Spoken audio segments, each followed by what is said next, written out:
అభివృద్ధిలో తెలుగు రాష్ట్రాలు దేశంలోనే అగ్రస్థానంలో నిలవాలని తెలంగాణ ముఖ్యమంత్రి కేసీఆర్ తిరుమల శ్రీవారిని వేడుకున్నారు. కుటుంబ సభ్యులతో కలిసి తెలంగాణ మొక్కులు చెల్లించారు.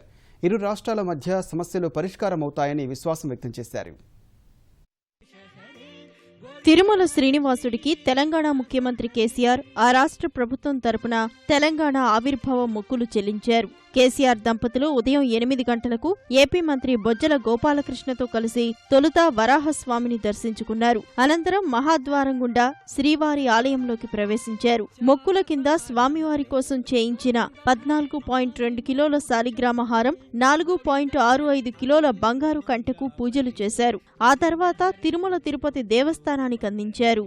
గోవింద హరే వెంకటేశ హరే, గోవింద హరే శ్రీనివాస హరే, గోవింద హరే వెంకటేశ హరే, గోవింద హరే శ్రీనివాస హరే.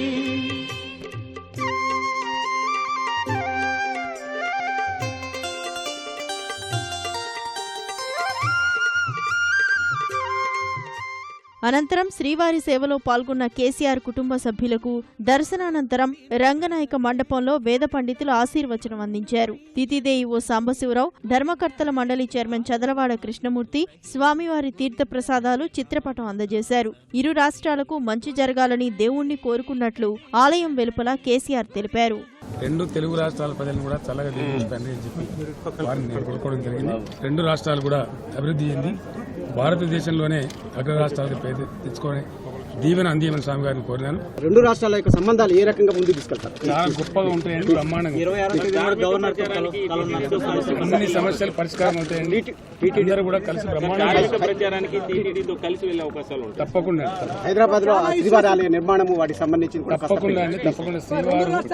స్వామివారికి ప్రాంతాలు ఉండవు కాబట్టి చాలా గొప్ప భాగ్యం అందరికీ ఉంటుంది. అది స్వామివారి ఆశీస్సులు అందరికీ. శ్రీవారి సేవలో పాల్గొన్న తర్వాత తిరుచానూరు పద్మావతి అమ్మవారిని కేసీఆర్ దర్శించుకున్నారు. 1,80,000 రూపాయలతో చేయించిన ముక్కు పుడకను అమ్మవారికి సమర్పించారు.